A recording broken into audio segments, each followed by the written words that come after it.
Have you ever been betrayed by someone you love? Someone you thought would always be there for you? In our story today, we explore the heartbreaking journey of two brothers torn apart by greed and their painful path back to reconciliation.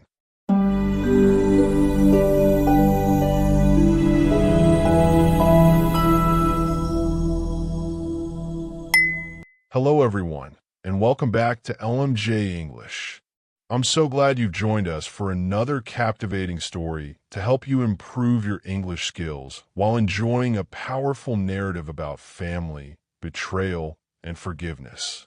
Before we dive into this emotional tale, don't forget to hit that subscribe button and ring the notification bell so you never miss our new stories that help you learn English through compelling narratives.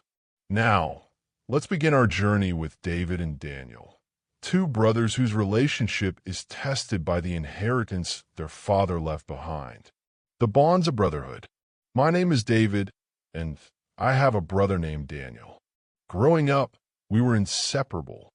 We played in the same fields, worked side by side in our father's garden, and shared everything, from toys to secrets to dreams. Those were simpler times, filled with laughter and the warmth of family. Our father was a kind man who taught us the value of hard work and the importance of family. He would often tell us, as brothers, you must always take care of each other. We nodded, never imagining a day when those words would be tested. Our childhood home was modest but filled with love. The wooden floors creaked beneath our running feet, and the walls held memories of countless family gatherings. Daniel, being 3 years older, would often lead our adventures, climbing the tallest trees in our backyard or building forts in the nearby forest. I looked up to him, admiring his courage and strength. He was not just my brother. He was my hero, my protector, my friend. As we grew older, our paths began to diverge slightly. Daniel became more interested in the city life, often talking about moving away and starting his own business. I, on the other hand, stayed closer to home, helping our father with his small farm and the family business. Despite these differences, our bond remained strong, or so I thought. Last year, our father fell ill. His once strong body weakened with each passing day, and we knew his time was coming to an end. During those final days, Daniel returned home, and we sat together by our father's bedside, listening to his labored breathing and holding his weathered hands. When he finally passed, a profound silence filled the room, a silence that would soon be broken by the harsh reality of what was to come. The day everything changed. The day after our father's funeral was gray and cold, matching the emptiness in my heart. Daniel and I, dressed in the same black suits we had worn the day before, made our way to the lawyer's office. The building was tall and imposing, much like the situation we were facing. As we walked through the glass doors, I felt a strange tension between us, something that had never been there before. The lawyer, Mr. Thompson, was a thin man with glasses perched on the end of his nose. He greeted us with a solemn nod and led us into his office. The room was filled with heavy wooden furniture and the smell of old books. On his desk lay a stack of papers, our father's will. Your father was very clear about his wishes, Mr. Thompson began, his voice steady and professional. He wanted his estate, the house, the land, and his savings to be shared equally between his two sons. I nodded, expecting nothing less from our fair and loving father. But when I looked at Daniel, I saw something in his eyes that sent a chill down my spine. It was a coldness I had never seen before, a calculation that seemed foreign on my brother's face. I deserve more, Daniel suddenly said, his voice cutting through the silence like a knife. I'm the older brother. I should have everything. I sat there, stunned, unable to process what I was hearing. This couldn't be my brother speaking, not the Daniel I had grown up with, not the person who had shared everything with me since childhood. "Daniel, what are you saying?" I finally managed to ask, my voice barely above a whisper. "I'm saying I worked harder.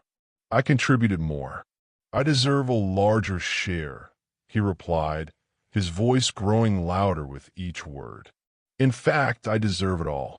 Mr. Thompson cleared his throat uncomfortably. "I understand there may be disagreements, but your father's wishes were quite clear." Daniel leaned forward, his eyes now fixed on the lawyer. "There must be a way around this. I need this money. I have plans, investments. David doesn't need it as much as I do." With each word, I felt my heart breaking. How could he say these things? How could he dismiss our father's final wishes? How could he dismiss me, his own brother, so easily? "This is not fair," I finally said, finding my voice. "We promised to share everything. This is what our father wanted." But Daniel wouldn't listen. His face was set in determination, his mind made up. By the end of that meeting, through manipulation and legal maneuvering I didn't fully understand, Daniel had managed to claim nearly everything. The house, the land, most of the money, all of it now belonged to him. As we left the office, I felt like a stranger walking beside someone I no longer knew.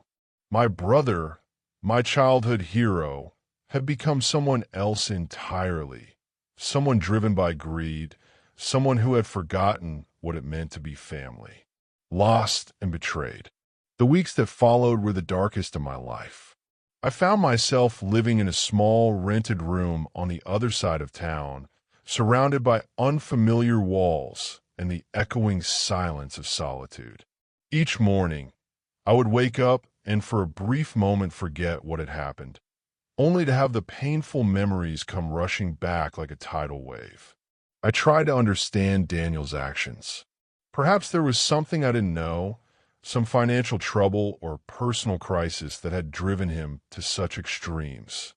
But each time I reached for my phone to call him, I remembered the cold look in his eyes at the lawyer's office, and my hand would fall away.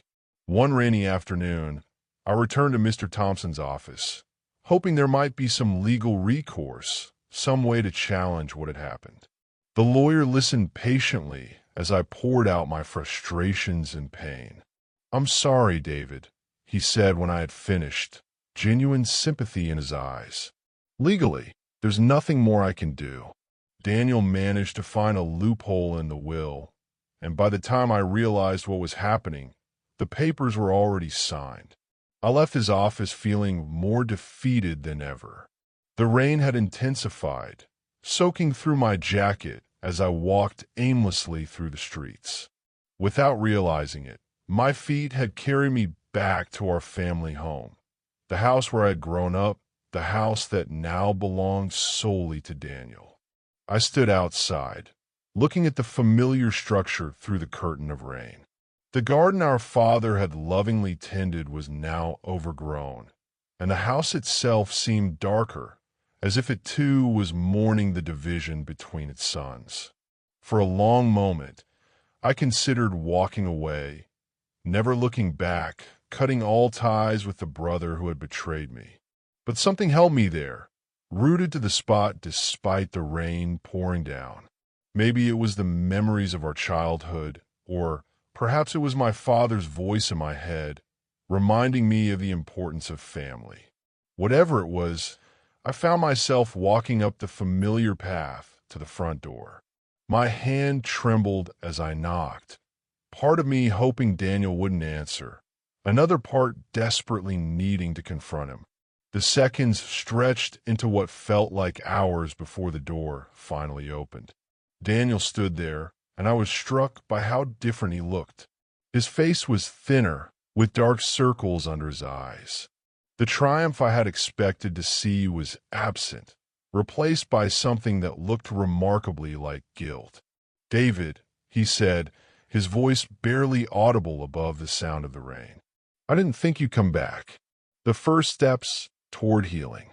We sat in the kitchen, the same kitchen where we had eaten countless meals together as a family. 2 cups of coffee sat between us, steam rising in the silence. Neither of us seemed to know where to begin. The ticking of the old clock on the wall marked the passing seconds, each one filled with unspoken words and suppressed emotions. Why? I finally asked, the question that had been burning inside me for weeks.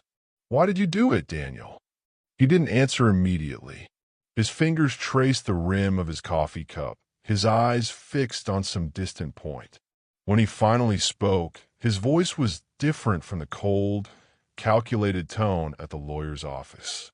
I was scared, he admitted, the words seeming to surprise even himself. After Dad died, I felt lost. I thought if I had security, if I had everything, I wouldn't feel that way anymore. I thought money would fill the emptiness. I wanted to be angry. I wanted to shout at him, to remind him of what he had done, how he had betrayed not just me, but our father's memory. But looking at him now, I saw not the confident, manipulative person from the lawyer's office, but my brother, broken and struggling just as I was. Did it work? I asked quietly. Did the money make you feel better? Daniel shook his head, a bitter smile crossing his face. No, it made everything worse. The house feels empty. Everything I look at reminds me of Dad and of you, of what I did. We fell silent again. Outside, the rain had stopped, and a weak sun was beginning to break through the clouds. It wasn't forgiveness, not yet, but it was a start, a crack in the wall that had built up between us. I don't know if I can forgive you, I said honestly. What you did, it hurt me deeply, Daniel. It broke something between us. He nodded, accepting my words without defense. I know. I don't expect forgiveness, not right away. Maybe not ever. But I want you to know that I regret what I did.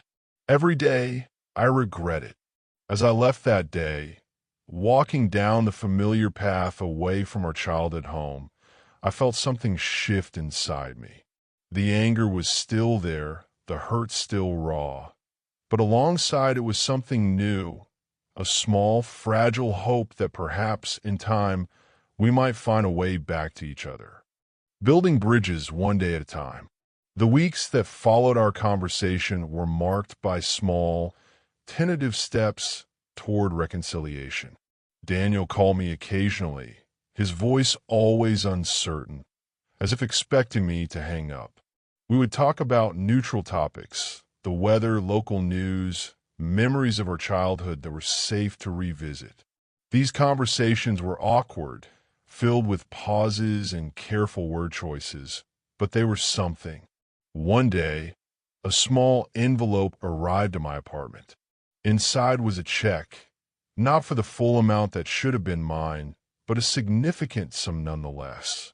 With it was a note in Daniel's handwriting. This doesn't fix anything, but it's a start. I'm sorry. I held the check for a long time, conflicted about what to do. Part of me wanted to tear it up, to reject this attempt at buying forgiveness. But another part recognized the gesture for what it was, not a payment, but a symbol, a concrete acknowledgement of the wrong he had done. I decided to deposit the check, not because I had forgiven him, but because I wanted to move forward. I wanted to stop being defined by what had happened between us. The following Sunday, I received another call from Daniel. I'm cleaning out the attic, he said, his voice hesitant. There are a lot of Dad's things up here, things that should be yours too. Would you want to come over and look through them with me? I agreed, and that afternoon found us sitting amidst dusty boxes in the attic of our childhood home. Each item we uncovered brought back memories. Dad's old fishing tackle, photo albums from our childhood, the wooden train set he had made for us when we were young. Do you remember this? Daniel asked, holding up a faded baseball glove. Dad taught us to play in the backyard.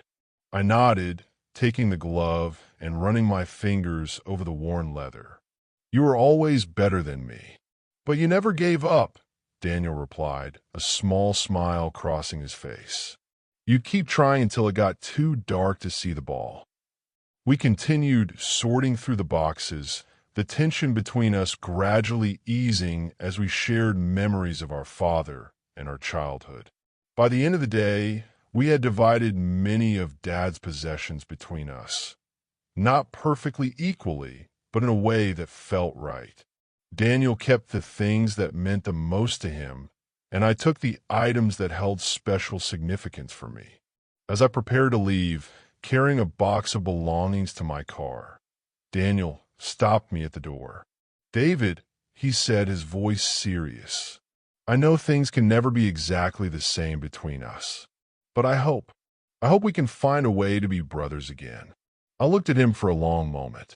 "We'll always be brothers, Daniel," I finally said. "That never changed. What changed was our trust, and that will take time to rebuild." He nodded, understanding the honesty in my words. "I'm willing to take that time," he said, "however long it takes. A new kind of brotherhood." 6 months passed since our father's death and the painful division that followed. Spring had given way to summer, and the world around us seemed to be in a constant state of growth and renewal. In many ways, our relationship was experiencing its own season of rebirth, different from what had been before, but growing nonetheless. Daniel had made efforts to make amends in various ways. He had transferred ownership of half the family home back to me, though I had chosen to continue living in my apartment for now. He had also been more transparent about the family finances, including me in decisions about the land and the small business our father had left behind. One warm evening, Daniel invited me to dinner at the old house.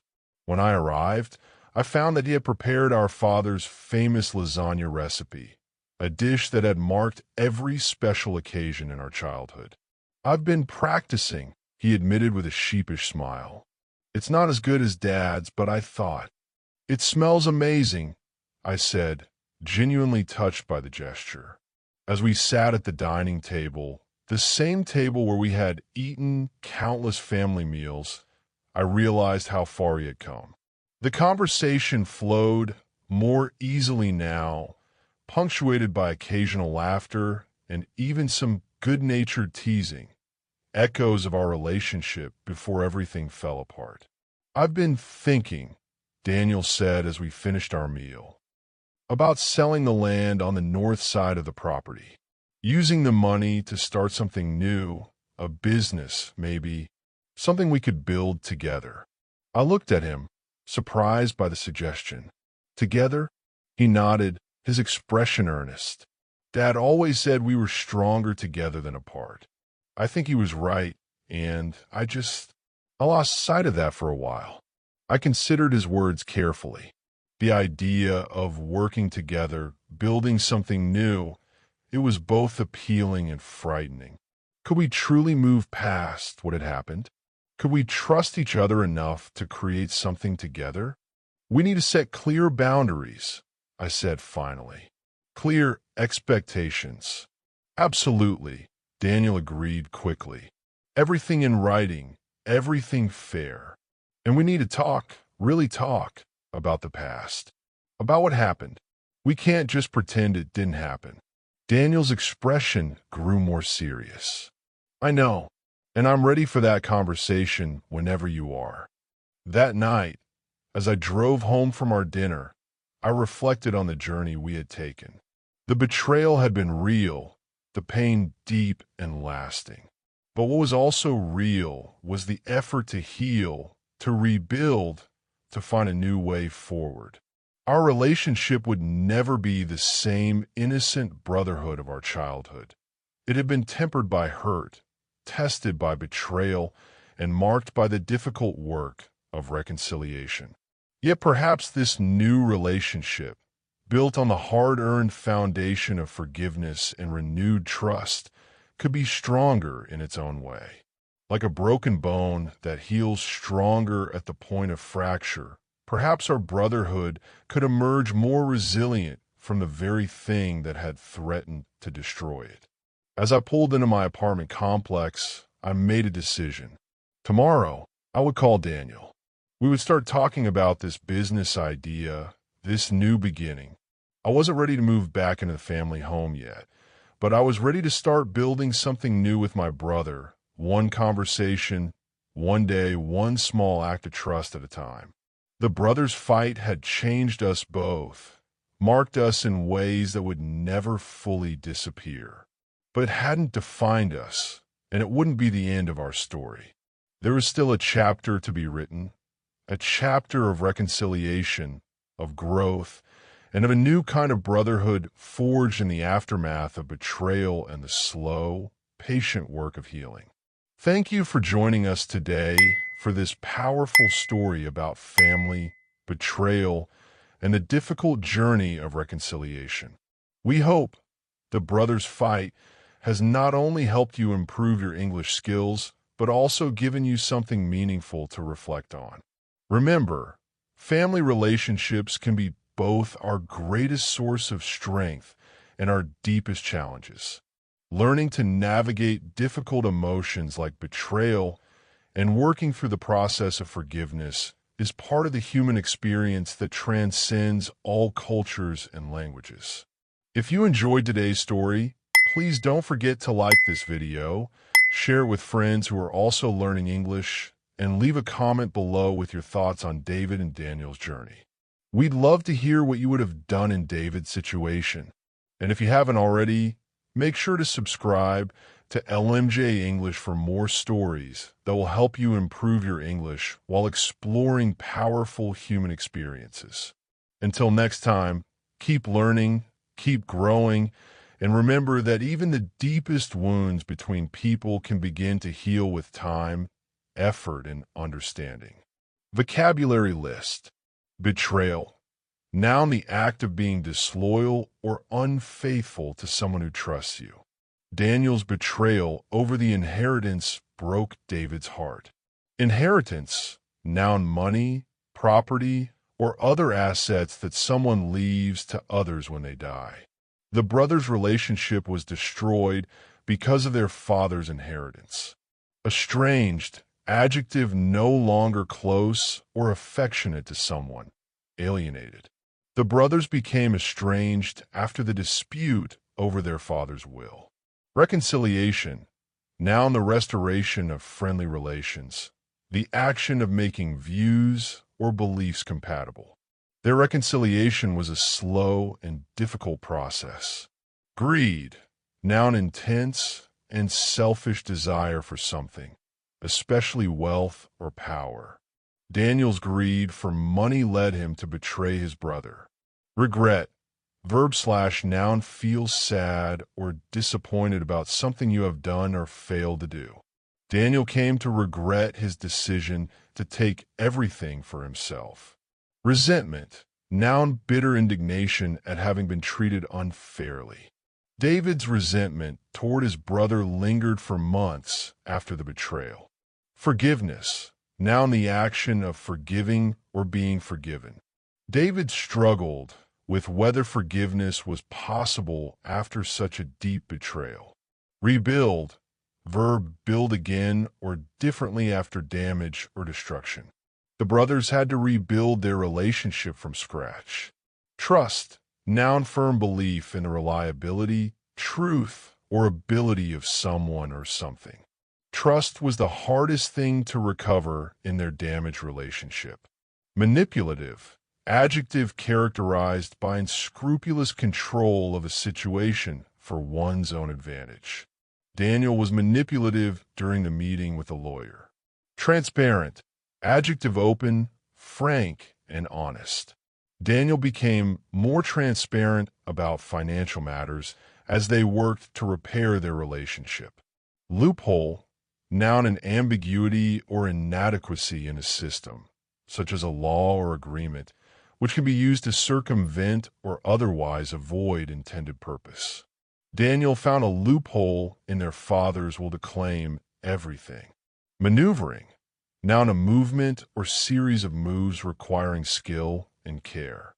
Daniel's legal maneuvering allowed him to take control of the inheritance. Division, noun the action of separating something into parts or the process of being separated. The inheritance caused a painful division between the brothers. Conflict, noun a serious disagreement or argument. The conflict over their father's estate nearly destroyed their relationship permanently. Gesture, noun an action performed to convey one's feelings or intentions. Daniel's apology was a small but meaningful gesture toward reconciliation. Bitterness, noun anger and disappointment at being treated unfairly. David struggled with bitterness after losing his inheritance. Resilient, adjective able to withstand or recover quickly from difficult conditions. Their brotherhood proved resilient despite the severe betrayal. Healing, noun the process of becoming well again. The healing of their relationship took time, patience, and effort from both brothers.